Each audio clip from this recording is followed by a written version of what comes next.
Hello, and welcome to our webinar. My name is Neil Saab, and I'm Senior Science Program Manager here at IAFNS. So what is IAFNS? IAFNS stands for the Institute for the Advancement of Food and Nutrition Sciences. IAFNS mobilizes government, industry, and academia to lead impactful research to advance public health. We catalyze the creation of scientific knowledge by funding research and convening experts. Our collaborative structure, along with our commitment to transparency and strict adherence to scientific integrity, really empower us to bring forward diverse perspective and make progress on our mission. So with that, let's get into the webinar now. So we are talking today about the presence of nano and microplastics from food contact materials. Many of us, if not all of us, have heard reports, read reports about the presence of these particles in drinking water, in water bottles, and elsewhere. And we have questions about where are these particles coming from? How much are they entering into our system, into our cells? And most critically, are there any potentially negative effects associated with the presence of these particles in our water and our food systems? So hopefully we can address some of those questions in the webinar today. We are happy to have two faculty members from the University of Nebraska at Lincoln, Dr. Bing Wang and Dr. Yusong Lee. And our moderator is Maggie Pandiz from ConAgra. Maggie also is the chair of the IAFNS Food Packaging Committee. So with that, Maggie, please take it away. Thanks, Neil.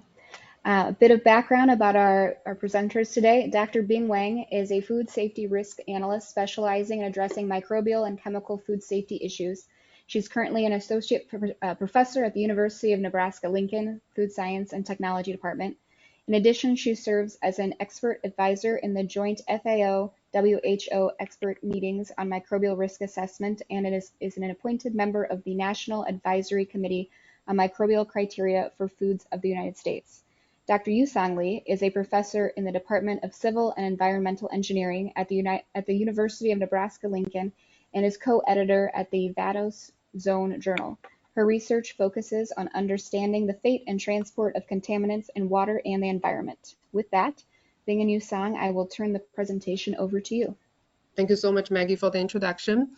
And along with my colleague, Dr. Lee, and we are very pleased to have this opportunity today to present our work to the IAFNS community.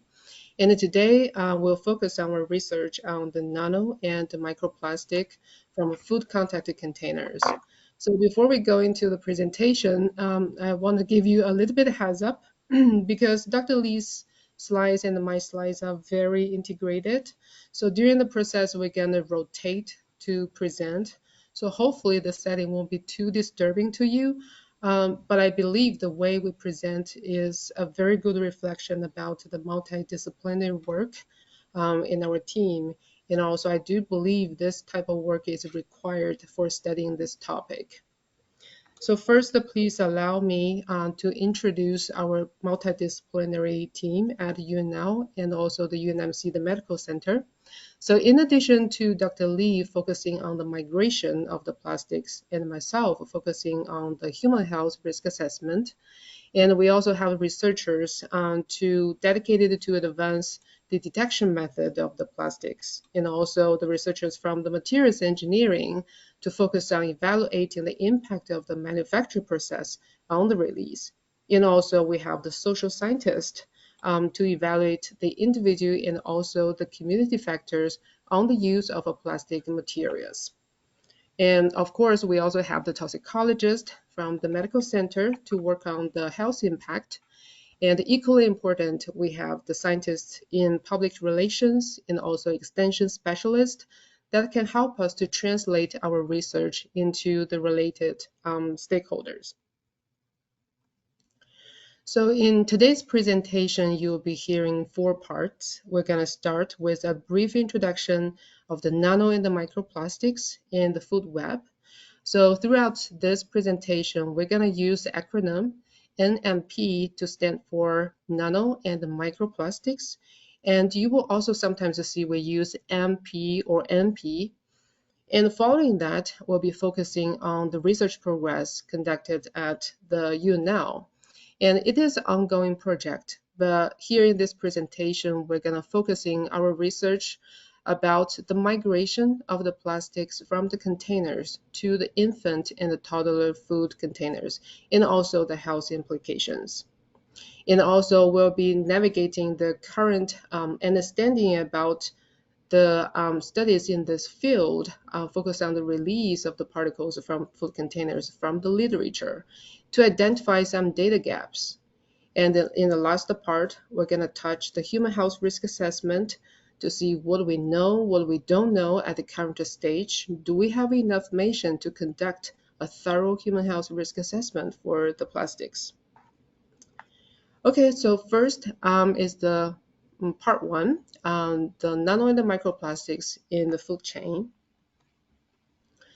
So our exposure to those particles is ubiquitous, and it's largely due to the large volume of production of plastics in a year. And the nano and the microplastics originate from the breakdowns of larger plastic waste and products, and they can range from different size and a different shape. Although there's no universal definition, but in generally people agree that for the particles up to a size of a 5 millimeter can be considered as a micro plastics. For those particles with a size less than 1 micrometer can be considered as nanoplastics. So on the right side, you can see some different shape of those plastics. Ranging from fragments and films. They can be from different type of plastic products. So over a long time, scientists thought ocean water bodies is the major plastic sink. But with more research ongoing, and we realize the terrestrial ecosystems, particularly the soil, can be also another important plastic sink. And also you may notice the expansion about the environmental health focus to the human health focus. That's because our exposure to this type of plastics can be from multiple different pathways: inhalation, thermal contact, and ingestion. And because the widespread presence of these particles in the environment, leading to the presence of this particle in our food chain that eventually can affect anyone. So here it shows the life cycle of the nano and the microplastics into the food chain. So it started from the production of the plastic materials intended for the human use, and over time is increased the burden of the contamination in the environment, and also enter the food chain from the lower to the higher trophical level. Finally is go back to the human.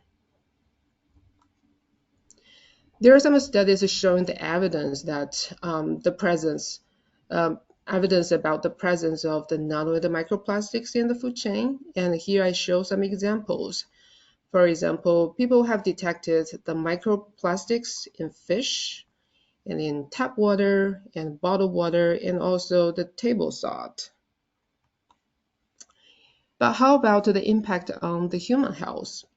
Although currently, based on the information we have, there's no definitive conclusions about the human impact due to the exposure of nano and the microplastics. However, through both in vitro and in vivo studies, constantly we can detect some systematic responses, such as the elevation of the oxidative stress and acute or the chronic inflammation. So one more thing I want to highlight here is nano and the microplastics can potentially serve as a hazard through multiple different ways. So first is through its physical forms to overwhelm or overload the local tissue or cells. But also we know that the nano and the microplastic can carry different type of contaminants, like additives or the other environmental related chemical contaminants, or even the pathogens through the biofilm formation. So back to our focus today, the dietary exposure of the nano and the microplastics. There are some existing studies evaluating exposure levels. Like here, I give you the example. So this is exposure assessment focused on the American consumers. So they use the nano and the microplastics levels pulled out from 26 studies that covers a different type of food, like the seafood, water, beverage, and other food, accounting for 15% of the calorie intake of our diet. Based on their estimation, so American consumers can ingest 39,000 to 52,000 microplastics per year. However, in this study, or like in other studies of the similar estimation, they only consider the contamination from the food itself, but overlook the packaging as a potential source of a food product contamination. So that's why at UNL, our focus is about the nano and the microplastics released from the containers as another potential source. So I will switch to Dr. Lee from here. Thank you, everyone. So I will talk about some of our recent research findings. This is published in Environmental Science and Technology about assessing the release of micro and nanoplastics from plastic containers. This paper was published last year and received a lot of attention, have 2,000 tweets and appeared in more than 100 news outlets. So it has a lot of attention. Just want to show you some results. Next slide.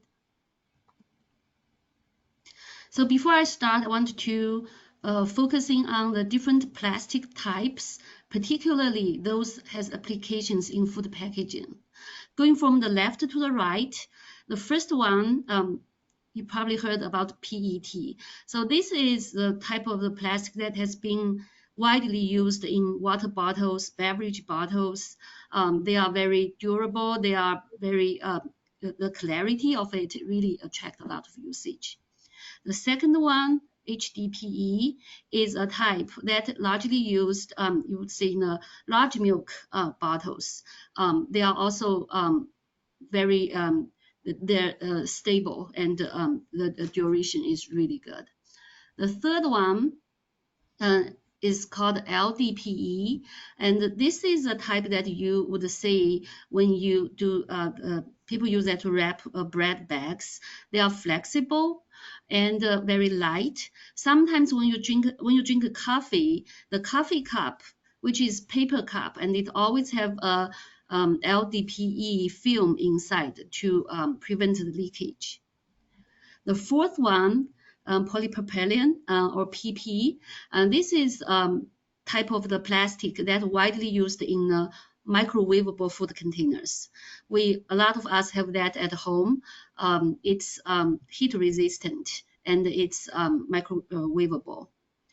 The last one, which is polystyrene or PS, is a type that people use a lot for the takeaway food containers. They are very lightweighted and they are very cost effective. And we see that a lot in the environment. Next slide. So in our study, we're focusing on food containers for infants and toddlers. We studied two type of the food containers. They both are PP, polypropylene, and type of the food punch, which is LDPE. We want to understand, do baby products release micro and nanoparticles, and how much our infants and toddlers ingest daily with the exposure, and whether they have negative effects to our body. Next slide. I would like to start to show you some like visual result, qualitative result, to see the evidence of the nano microplastic release.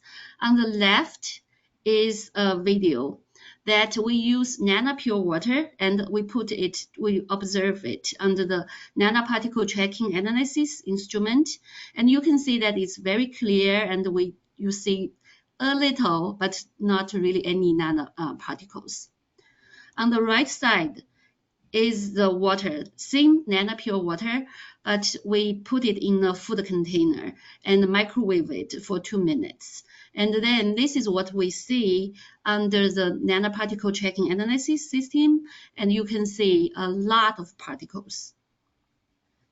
So this was our first study. When we first saw this, it was very, very surprising. And with that, we try to do some quantitative analysis to see how much are they actually. Next slide. So I wanted to show you some example results in terms of quantify how much released under different condition.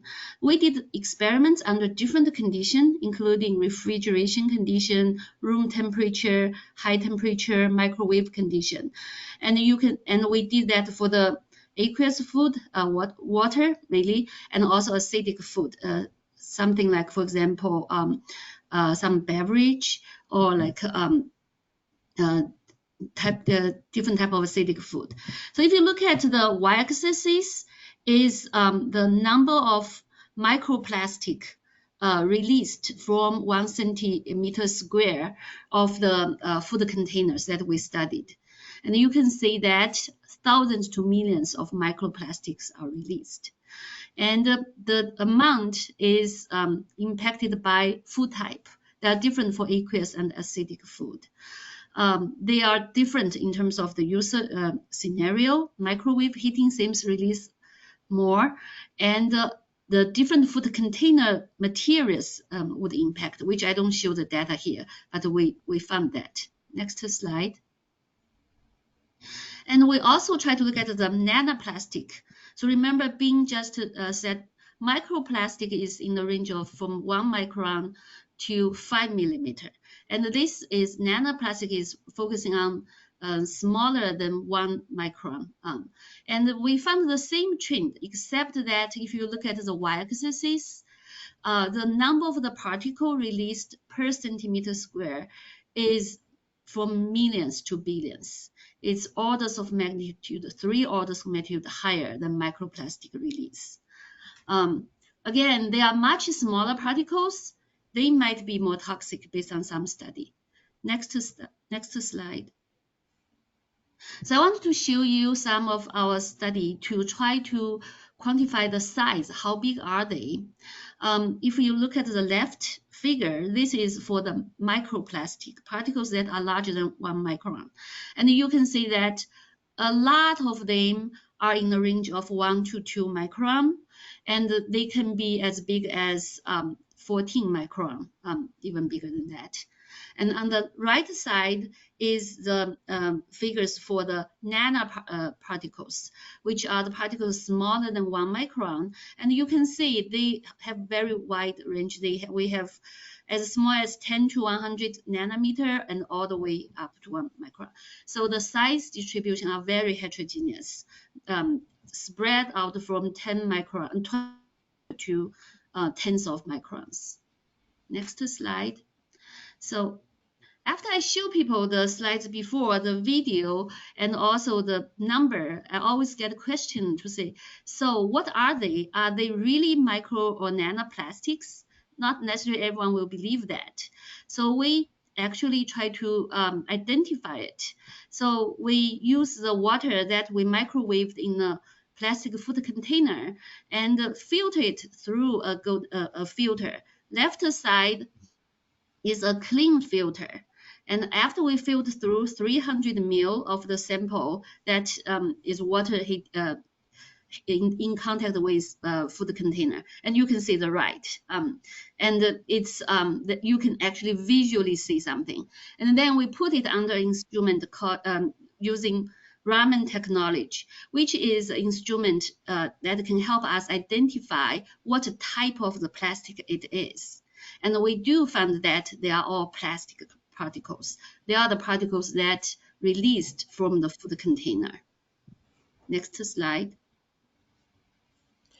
So with the realistic experiment data, we're able to do some preliminary exposure assessment of these particles among the infant and the toddler based on their food consumptions of a different type of food and also the frequency. So the exposure is measured as estimated daily intake So it's a measure the number of particles consumed per day through the food consumption and is standardized by the body weight. And if you look at this chart, and it shows that for the EDI, the estimated daily intake, it could be billions of microplastics or the trillions of nanoplastic ingested by the infant and the toddlers through the migration of those plastics from the food containers they use. And also we make the comparison about the different user scenarios, microwave heating versus the refrigeration conditions. So you can see that here on the x-axis, it shows a different type of group, but for all of the type of food, and we can see the microwave heating significantly increase the exposure levels. And also we believe that the property of the food may play a role, because if you look at a more neutral food like water, and the increase between the microwave heating in comparison to the refrigeration is about 6-fold. But for the other type of food, like a dairy product with a higher fat content and fruits with a higher acidity, and the increase could be up to 20-fold. And we also have conducted the in vitro assessment of the variability of the human kidney cells. So on the left side, it shows the control. Those are the healthy and variable human kidney cells.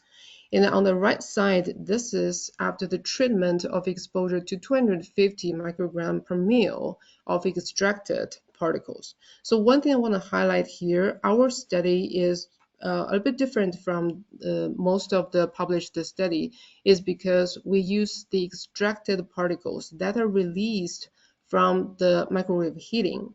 So that's represent the reality of the distribution and the composition of those particles that people may be exposed. So after the treatment, you can see the change in the morphology, and also some fewer cells are still over there, so indicate some cell deaths. So some take-home message to recap our finding here. So first, if you still remember that the exposure assessment I showed you before, published earlier, only based on the contamination levels in the food, they are in the magnitude of multiple tens, thousands of microplastics. But our assessment indicates billions and trillions of exposure. So that indicates the food containers may play a very important role in the plastics exposure. And also we found the microwave heating can lead to the greatest release based on the conditions that we evaluated. But even for the refrigeration conditions and the room temperatures, we still see millions of microplastic, nanoplastic released. And also we believe the food properties can affect the release. As we mentioned, the higher acidity and the higher fat content can be associated with a higher migration. But last, we also show some cell availability can be harmed because of the exposure of these particles. So in our group, we also explore how the release experiment have been done in the other research groups. And here we summarize our finding based on the research in the literature. So as being said, this part of work is based on literature review of what has been done. We try to be exhaustive, but we probably also miss some other literatures. In general, first, in terms of how much we know about the release quantity, how much is released, we found that microplastics are detected in food packed by various types of the food packaging, going from takeout food container, disposable paper cups, single-use water bottles, all sorts of the baby products, kitchenware, and the solid food packaging. They are everywhere, and they are released from different food packaging. Next slide. However, based on this literature review, we found that we are not sure whether the reported quantity are very accurate. We try to look at for every single study, try to look at the detection limit of that particular instrument to detect the particles concentration. And on the right side is example funding from for the takeout food container. Each dot or each symbol here reflect one study, and we found a linear relationship. The higher instrumentation detection limit, the more particles the researchers are report. So essentially, a lot of studies only report microplastics because their instrument only detect microplastics. Only a few report nanoplastics. And we think based on this, we think a lot of papers are probably underreport the amount of particles that are released from food containers. Next slide. So we also look at how the user scenario, essentially how you use the food containers might impact the release. What we found from literature is that in general, higher temperature will bring to more release. Longer contact time, that you have the drink longer in the food container, it will have more release. And we also found that repetitive usage, that means you have a food container, you use it multiple times. Definitely we all use it many times, dishwasher many times, that will impact release rate for sure. However, every single funding carries some unknowns. So for example, the impact of the temperature is not always as higher temperature, more release. Sometimes higher temperature will get to do not lead to more release. One example is the coffee cup, which has a polyethylene film inside, and the people found that when the temperature is higher to getting to 100 Celsius degree, then you wouldn't have as much of the particles detected as when it was like 78%. It's not known by why, but it could be because some nanoparticles melt under that temperature. And also sometimes people find that repetitive use would provide you like oscillated release of the particles. And that could be due to the different layered structures of the plastics. And after you wash and reuse, the amount released would be different. So all the studies are really just not as linear. And to the bottom line, we don't really understand the release mechanism yet. Next slide. So we also find that plastic types definitely impact release. So for example, PET, which is the major plastic used for water bottle, the single-use water bottle, beverage bottles, they seem very stable. And people do report a lot of release from polypropylene, which is the type of the plastic we use for the microwavable food container. And also LDPE, which I talk about, the food punch that we reported in our study. They all showed release. And the general finding is thermal stability of polymer impact the release. However, people also find that similar plastic type, for example, in our study, we have 2 polypropylene containers. The release behavior is not exactly the same. And because our hypothesis is that manufacturers adding different additives into their products to be able to achieve different properties of the plastic. And how would that impact the release is unknown. Next slide. Finally, when people report a lot of plastic particles, source is not always known. One example is in bottled water. I here take a very recent study, and this study got a lot of attention from published in PNAS recently, and they detected a lot of nanoplastics in bottled water.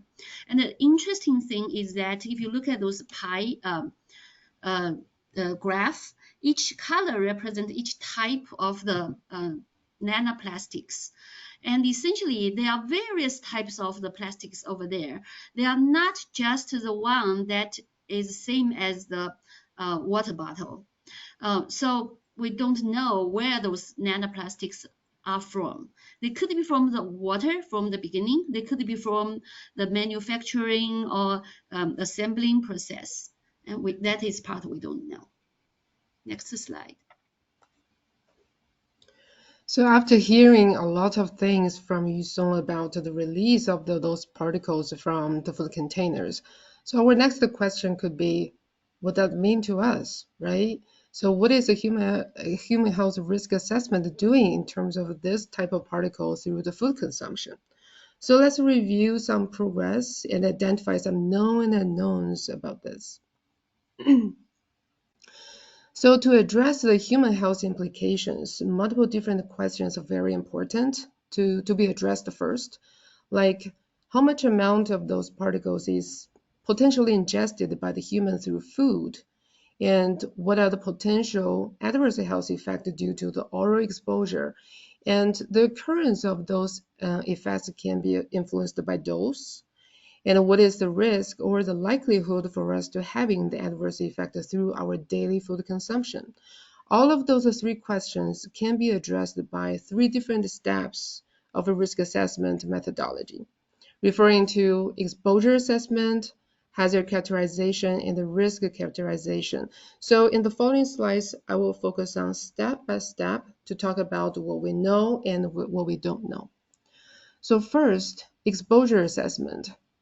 So we all know that for the exposure assessment is rely on the data about the food consumption pattern and the frequency. And also we need to know about the concentration of the nano and the microplastics in different type of foods.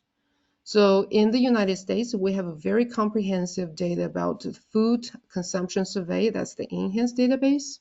But in terms of the concentration of the nano and the microplastic in food, and what we found is shown at the chart on the right. So majority of the finding or the reported levels about particle in food focus on the microplastics. And even among that, major of them are the particles with a size greater than 10 micrometers. And there are different foods has been reported to contain the micro and the nanoplastics. On the right side, it shows seafood is the major food categories, has been have the reported levels, followed by the water and the beverage, salt, honey and the sugars, and some other types. You may notice that most of the food type are simple matrices, but we're lacking the information about the other more complex food matrices. And for all the different food categories, and people have report the heterogeneous mixture of a different size and polymetric type of those particles, just as Yusong mentioned in the bottled water and also in the research conducted at UNL. So with all of the information, in generally, we have a higher confidence to say that oral exposure of the consumer to the microplastics is generally considered as certain. But how about the nano plastics? Unfortunately, we don't really have a lot of information for us to do an exposure assessment because we don't have reported levels of the nanoplastics in food. And also even come back to the part we know, the microplastics, the reported levels in food may not reflect the actual ingestion level. So two examples here. One is about the fish. So fish is a category that's commonly reported with the microplastics, but most of them just report the level in the GI tract. But the GI tract are often removed before consumption, so it's not that relevant to the food safety concern. Another example here is in mussels. Mussels is different from fish. The GI tract is not removed, so it's consumed, it's irrelevant. But a lot of data about the reported level is from the mussels wild caught without depuration treatment. The reason is that this type of seafood is a very good indicator about the environmental contamination. So it has been used as a sentinel However, in reality, for our consumption purpose, most of the mussels are farm-raised, and before going into the market, there is a depuration treatment conducted. And there are some studies showing that the depuration can significantly reduce the nano and microplastics in mussels. So only report those wild caught without depuration may not reflect the actual exposure for us. And of course, as I mentioned before, we are lacking the data in more complex food matrices like the meat and the poultries and the grain product and fruit and the vegetables. Those are the food we commonly consumed. We don't really have a lot of information about the level of the particles in it. And currently, we're also lacking the information to help us attribute the dietary exposure to different sources. So starting from 2022, we start to see more studies focus on the introduction of the particles from the migration of the food containers into the food. But we still need more research to have a better understanding that to attribute the exposure to the food containers. And also, there is a potential that as the foods move from the production to the preparation, even to the consumption, and the properties and the composition of the nano and the microplastic may change. So a good understanding about the fate along the farm to fork continuum will be very important for us to do the attribution analysis. So next is about the health impact. So first, the thing we know is we don't know much about it.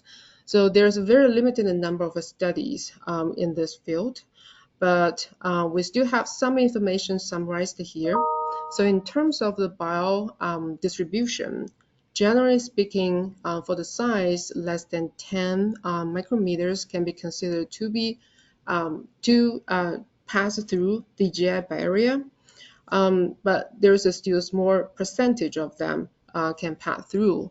So in general, the probability of passing through increase as the size of the particles decrease.